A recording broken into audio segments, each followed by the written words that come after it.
Buletin Didik 27 Ogos bersama saya Mimi Azira Abdullah. Assalamualaikum dan salam sejahtera. Kabinet berorientasikan hasil. Perdana Menteri Datuk Seri Ismail Sabri Yaakob ketika mengumumkan Kabinet hari ini berkata pembentukan itu adalah satu formulasi semula berdasarkan situasi semasa demi mengekalkan kestabilan dan meletakkan kepentingan serta keselamatan keluarga Malaysia lebih daripada segalanya. Kabinet baru menyaksikan pelantikan 31 menteri dan 38 timbalan menteri. Dengan tiada jawatan timbalan Perdana Menteri diwujudkan, sebaliknya mengekalkan 4 jawatan Menteri Kanan. Pengumuman dibuat Datuk Seri Ismail Sabri di Perdana Putra jam 11 pagi tadi yang turut disertai Ketua Setiausaha Negara Tan Sri Muhammad Zuki Ali. Kabinet ini perlu berorientasikan hasil yang berlandaskan kepada 3 prinsip, iaitu peka dengan keperluan semasa, bertanggungjawab dan amanah, dan mengembalikan semula keyakinan rakyat. Menteri Kanan, Kementerian Perdagangan Antarabangsa dan Industri kekal disandang Datuk Seri Muhammad Azmin Ali dengan timbalannya Datuk Lim Ban Hong. Menteri Kanan, Kementerian Pertahanan milik Datuk Seri Hishamuddin Tun Hussein dengan timbalannya Datuk Seri Ikmal Hisham Abdul Aziz. Datuk Seri Fadilah Yusof menyambung semula tugasnya sebagai Menteri Kanan Kementerian Kerja Raya dengan timbalannya Datuk Arthur Joseph Kurup. Menteri Kanan Kementerian Pendidikan kekal Senator Datuk Dr. Muhammad Razi Majidin dengan timbalan Menteri 1 Datuk Dr. Mah Hang Sun dan timbalan Menteri 2 Datuk Muhammad Alamin. Portfolio Menteri Keuangan juga kekal diberikan kepada Datuk Seri Tengku Zafrul Tengku Abdul Aziz dengan timbalan Menteri 1 Muhammad Shahar Abdullah dan timbalan Menteri 2 Yamani Hafiz Musa. Dalam pada itu, Datuk Dr. Razi Jidin mengucapkan terima kasih kepada Perdana Menteri Datuk Seri Ismail Sabri Yaakob atas kepercayaan yang diberikan untuk terus menerajui Kementerian Pendidikan KPM. Kenyataan itu dimuat naik di laman Facebooknya. Tegasnya, amanah yang diberikan ini akan dijunjung demi masa depan generasi pewaris negara. Beliau juga menyatakan hasrat Perdana Menteri untuk melihat setiap kementerian menjadi kementerian berprestasi tinggi akan diikhtiarkan sebaiknya. Dr. Razi juga berkata penekanan akan diberikan kepada 3 konsep utama di Kementerian Pendidikan iaitu K, Quality, P, Productivity dan M, Modernisasi, di mana ia diteruskan dalam usaha mengukuhkan kementerian itu sebagai sebuah kementerian berprestasi tinggi. Malaysia perlu lebih kehadapan dalam bidang sains, teknologi, kejuruteraan dan matematik STEM bagi mencapai status negara maju dan berpendapatan tinggi. Seiring dengan revolusi industri 4.0, membentuk generasi yang berpengetahuan luas dan berkemahiran tinggi adalah penting dalam mendepani cabaran teknologi yang kian kompleks. Keseimbangan antara manusia dan teknologi penting dalam membina industri sains, teknologi dan inovasi yang lebih mampan. Tak kenal, maka tak cinta.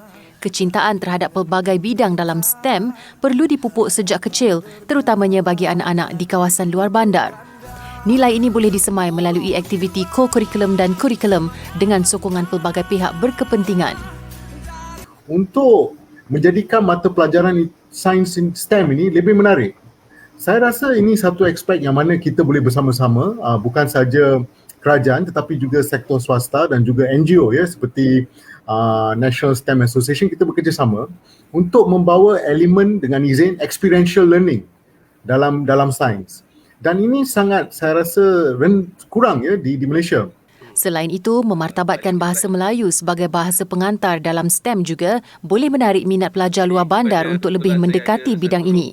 Malah pembabitan komuniti dan industri diperlukan bagi memastikan cabaran revolusi industri 4.0 dapat diselaraskan dengan penguasaan pendidikan.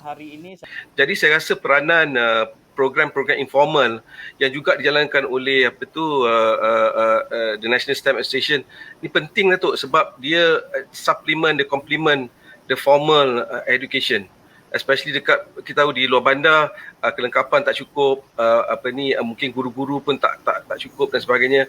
So kita sebagai pemegang taruh ekosistem STEM ni terpaksa pergi. So saya selalu kata industri ni kena tarik sekali pergi dan membantu dan sebagainya. Secara tidak langsung, ilmu dan pengetahuan yang tinggi dalam STEM dapat membangunkan kawasan luar bandar pada masa akan datang, sekaligus mencipta peluang pekerjaan baru dalam bidang berkenaan melalui perubahan inovasi teknologi yang semakin canggih. So saban tahun berlakunya perubahan kepada jenis pekerjaan dan tugas spesifik sesuatu kerja itu berubah dengan cepat.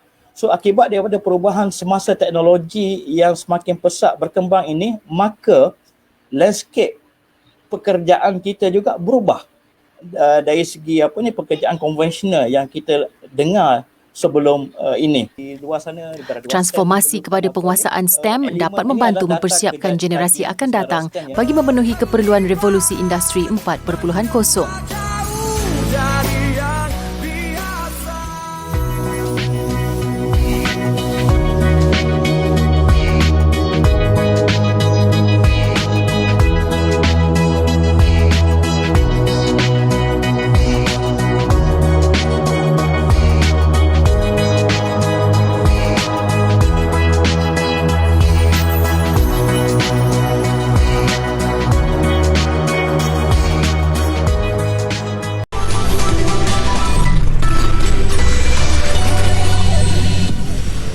Bertemu kembali.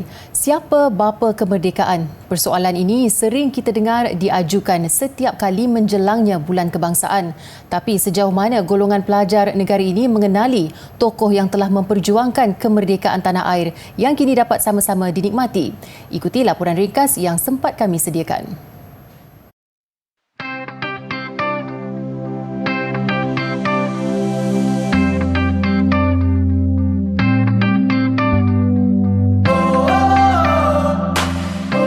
Sungguh gemilang negeriku, yang kupuja, oh tanah Malaysia. Di merata dunia, harum semerbak namamu, oh Malaysia. Itu antara bait-bait lirik lagu Tanah Pusaka yang berkumandang acap kali tibanya bulan Ogos. Dan setiap kali itu juga, nama Tunku Abdul Rahman Putra Al-Haj meniti dari bibir ke bibir. Kenalkah adik-adik dengan figura ini? Cuba tengok gambar. Kenal tak siapa ni? Kenal? Siapa tu? Tunku Abdul Rahman. Ya, ini ialah Tunku Abdul Rahman. Beliau adalah Perdana Menteri Malaysia yang pertama. Dia ialah bapa kemerdekaan. Tunku Abdul Rahman dilahirkan pada 8 Februari 1903. Anak kelahiran Alustar Kedah ini merupakan putera ke-20 kepada Sultan Abdul Hamid Halim Shah, iaitu Sultan Kedah ke-24. Sumbangan beliau untuk memupuk kerjasama di antara kaum dan dalam masa yang sama menjaga keutuhan bangsa Melayu seperti hak istimewa bagi orang Melayu, menerima bahasa Melayu sebagai bahasa kebangsaan dan asas dasar pelajaran kebangsaan dan Islam sebagai agama rasmi. Pada tahun 1956, rombongan yang diketuai oleh Tunku telah berlepas ke London dan berbincang dengan kerjasama British mengenai kemerdekaan tanah Melayu. Kali ini, Tunku membawa 4 orang wakil Raja-Raja Melayu dan 4 orang wakil Parti Perikatan. Akhirnya, beliau berjaya mendapatkan kemerdekaan bagi tanah Melayu dan tarikh kemerdekaan ditetapkan pada 31 Ogos 1957. Jadi, sama-samalah kita menjaga pusaka bumi bertuah ini tanpa membiarkan ianya dicemari anasir tidak sihat. Jom pecah dipukul badai. Super berpaut di tiang layar, biar parah nyawa tergadai. Kedaulatan negara tak mampu dibayar. Malaysia prihatin.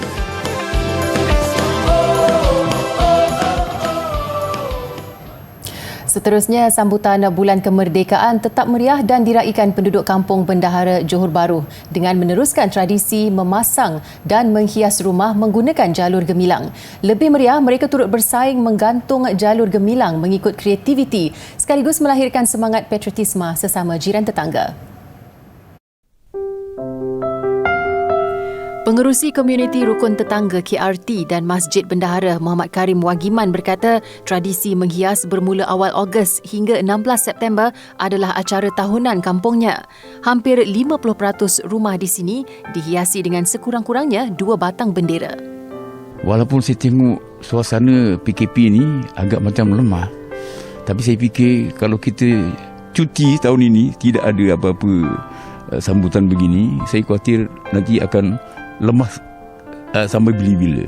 Jadi sekarang ni kami ada masa lagi ni, akan pergiatkan lagi, akan tambah lagi lah dan sarankan kepada penduduk supaya memasang bendera. Sekurang-kurangnya 1 rumah 1 bendera jadilah. Bagi penduduk kampung, mereka tidak kisah memperuntukkan sejumlah wang setiap tahun untuk menghiasi rumah bagi memeriahkan sambutan kemerdekaan kerana itu salah satu cara menzahirkan semangat cintakan negara. Di samping itu, masa menghias rumah bersama keluarga, termasuk anak-anak kecil, merupakan saat berharga dalam mendidik golongan muda semangat patriotisme. Pada saya, itu sebenarnya minat dan jati diri untuk mengibarkan jalur gemilang untuk memperingatilah jasa-jasa orang terdahulu untuk memerdekakan negara. Jadi saya memang tak boleh, mesti nak pasang juga, walaupun sikit ke banyak ke, lebih-lebih bila ada pertandingan lagi grand lah saya buat. Tahun ni saya beli lebih kurang dalam 200 helai lah. Tapi tak semua 200 helai tu beli sekarang daripada tahun-tahun lepasnya. Jadi saya tinggal tambah-tambah sikit je untuk cukupkan. Sebab kita dah biasa macam meriah untuk bendera set rumah. Jadi nak tak ada macam macam sukalah. Perasaan tu macam semangat tu macam berkobar nak pasang juga. Walaupun tak siap pun nak juga pasang. Jadi kita untuk macam lapis untuk anak-anak. Anak-anak tu macam kita terapkanlah dia untuk sambut Hari Kebangsaan. Kita ada ajar dari sekarang. Mula kalau kita tak ada pun dia mungkin boleh senyambungkan lah kita punya perasaan yang berkobar-kobar tu untuk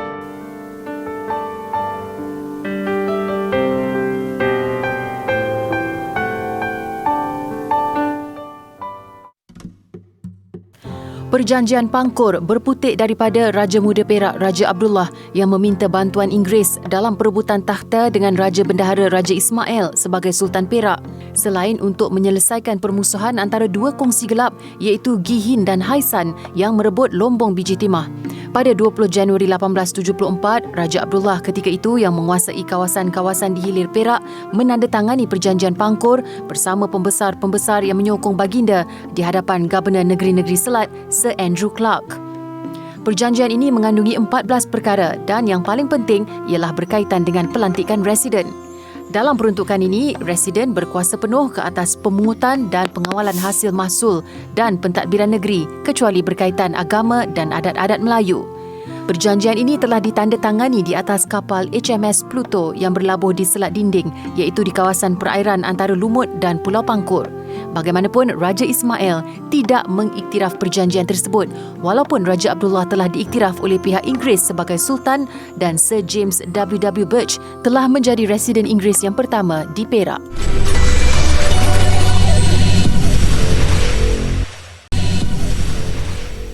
Masih bersama Buletin Didik. Kepulauan Mersing sedia untuk gelembung pelancongan apabila penduduk di mukim pulau-pulau daerah itu mencapai imuniti kelompok setelah keseluruhan populasi dewasa lengkap menerima vaksin hari ini. Menurut Pegawai Kesihatan Daerah Mersing, Dr. Nur Zahir Ismail, pemberian dos kedua itu membabitkan 1,000 penduduk di 5 kepulauan termasuk pengusaha dan kaki tangan pusat perakinan. Okey, untuk hari ini kita ada second dose lah, dos kedua untuk kita punya program imunisasi COVID kebangsaan melibat jelajah pulau. Jadi hari ini kita ada 5 pulau yang kita pergi melibatkan 3 pasukan. Jadi sehingga hari ini kita punya sasaran 100% penduduk dan juga pekerja-pekerja melibatkan pelancongan di Mersing akan disuntik. Untuk dos kedua. Untuk di kepulauan sebenarnya kita dah lengkap dos kedua hari ini. Tapi untuk satu daerah Mersing kita punya sasaran untuk herd immunity tu kita akan capai lebih kurang pada bulan Oktober lah. Beliau berkata demikian ketika memantau program pemberian vaksin dos kedua secara PPV bergerak di mukim pulau daerah Mersing siang tadi. Pada masa sama, penghulu mukim pulau-pulau dan tenggaruh daerah Muhammad Nur Fahmi Zulkifli menzahirkan penghargaan kepada petugas kesihatan kerana sanggup meredah lautan demi memberikan suntikan imunisasi kepada penduduk pulau di Mersing. Perasaan saya ucapkan terima kasihlah kepada Kementerian Kesihatan Malaysia, pentadbiran daerah Mersing atas sokongan dan dukungan untuk kami dapatkan dua dos sebenarnya, bukan satu dos, 2 dos. So untuk herd immunity tu saya rasa kita complete lah 100% untuk mungkin pulau-pulau ni kita berjaya laksanakan lah dan kita bersedia untuk menerima kedatangan pelancong lah kalau dibenarkan lah. Tambahnya, penduduk pulau tetap perlu mematuhi prosedur operasi standard SOP ditetapkan meskipun sudah lengkap menerima suntikan. Bagaikan sebuah zoo mini, itu reaksi rakan-rakan serta pengikut di media sosial penuntut Universiti Pendidikan Sultan Idris UPSI Muhammad Safi Najwan Safwat terhadap kediaman arwah ayahnya di Jasin, Melaka. Safi sering berkongsi rutin hariannya mengikuti kuliah dalam talian sambil menguruskan haiwan ternakan. Menurut remaja berusia 19 tahun ini, haiwan terbabit adalah peliharaan ayahnya yang meninggal dunia pada Jun lalu akibat penyakit darah tinggi. Idea untuk berkongsi kehidupannya bersama hampir 10 jenis haiwan itu bermula pada musim cuti semester yang lalu.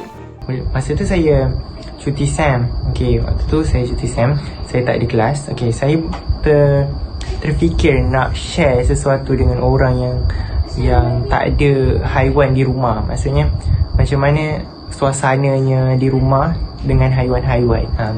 Perkongsian Safi itu menarik perhatian ribuan pengikut dan mendapat lebih 100,000 tanda suka atau like di TikTok. Tambah Safi, apabila kuliah bermula, dia masih dapat membahagikan masanya antara kelas dalam talian dan mengurus haiwan peliharaan. Waktu pagi, saya akan bangun. Lepas subuh, saya akan bagi makan semua haiwan-haiwan ni. Dan pukul 8 saya akan ada kelas sampai pukul 12. Lepas pukul 12 saya akan lepaskan lembu. Penuntut diploma sains itu juga berkongsi ketika ini dia menternak serta menjual lembu dan arnab.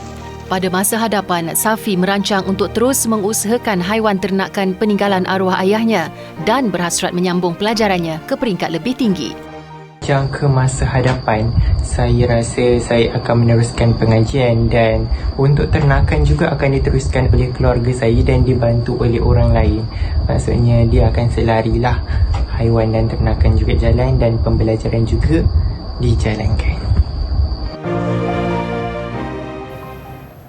Ingin belajar kaedah mengemas dan mengurangkan barangan yang tidak berguna di rumah tetapi tidak mempunyai idea, anda perlu tonton kemahiran yang diajar oleh Marie Kondo yang terkenal dengan kaedah KonMari.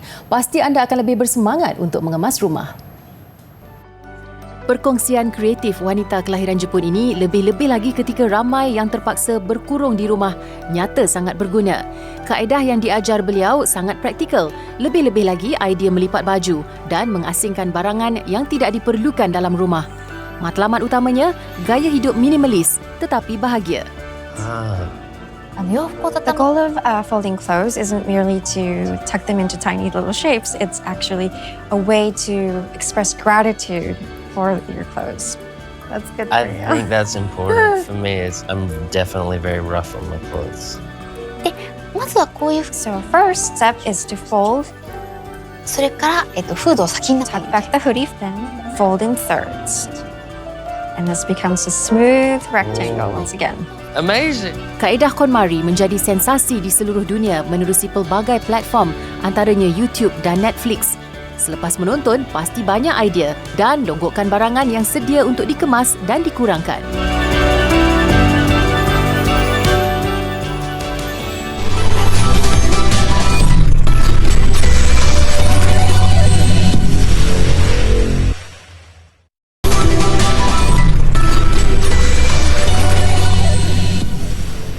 Sukan, tim Thanks dari Sarawak gah mengungguli permainan Dota 2 dalam saingan Liga E-Sukan Kebangsaan MEL 21 semalam. Dalam perlawanan akhir menentang Selangor yang diwakili pasukan Animals, Sarawak ceria merakam kemenangan 3-2. Mara ke separuh akhir upper bracket, laluan Sarawak yang diwakili tim Thanks disekat Selangor terpaksa bermain menentang Perak di lower bracket sebelum kembali ke grand final menentang Selangor. Bermain dengan format best of 5, pertarungan sengit disajikan kedua-dua pasukan berlarutan sehingga jam 4 pagi. Penguasaan awal menjadi milik Selangor yang menang pusingan pertama dan kedua. Sarawak bagaimanapun bangkit pada game ketiga, mengikat kedudukan 2-2 selepas turut memenangi pusingan keempat. Perlawanan penentuan, gelaran juara akhirnya memihak Sarawak menerusi keputusan 37 berbalas 13 untuk kemenangan 3-2 sekaligus membawa pulang hadiah wang tunai RM20,000. Seterusnya, kejohanan ranking dalaman remaja Persatuan Badminton Malaysia BAM, rekod tanpa kalah Siti Nur Syuhaini dan Tan Jeng Yi dalam saingan kumpulan A bakal diuji apabila kedua-dua pemain akan berentap sesama sendiri dalam menentukan juara kumpulan A. Kejohanan ranking dalaman remaja BAM edisi kedua hampir ke kemuncaknya bagi menentukan siapakah yang akan bergelar juara kumpulan A perseorangan lelaki dan wanita. Paling mencuri tumpuan semalam, aksi melibatkan Tang Ji Yi yang dipaksa bekerja keras sebelum menundukkan Ong Sin Yi. Ji Yi menang set pertama 21-5 namun dikejutkan dengan kekalahan teruk 2-21 di set kedua. Dia berjaya mendapatkan momentum di set penentuan sebelum menang tipis 22-20 dalam tempoh keseluruhan permainan 45 minit. Sementara itu, Siti Nur Syuhaini turut mencatat kemenangan selepas menewaskan Chan Wengse. Laluan Nur Syuhaini lebih mudah apabila menang straight set 21-12, 21-17. Nur Syuhaini dan Jing Yi akan bertemu untuk penentuan juara dan naib juara kumpulan A. Bagi perseorangan lelaki pula, Justin Ho dan Eugene Yu Yon menghuni dua teratas kumpulan A selepas berkongsi empat mata dengan seorang lagi pemain iaitu Ong Zhen Yi. Eugene dipaksa bermandi peluh sebelum menewaskan Zhen Yi dalam pertarungan 3 set 22-20, 18-21, 21-14. Melengkapkan jadual semalam ialah kejayaan Justin yang menundukkan Muhammad Fazri Muhammad Razif. Justin nyata sukar digugat apabila mudah mencatat kemenangan straight set 21-14 dan 21-16. Baiklah, paparan roda pemerhatian atau Ferris wheel terbesar dan tertinggi di dunia mengakhiri buletin Didik hari ini. Ain Dubai dengan kapasiti lebih 1,750 penumpang dijadual dibuka pada Oktober nanti. Saya Mimi Azira Abdullah, salam hormat dan kita jumpa lagi.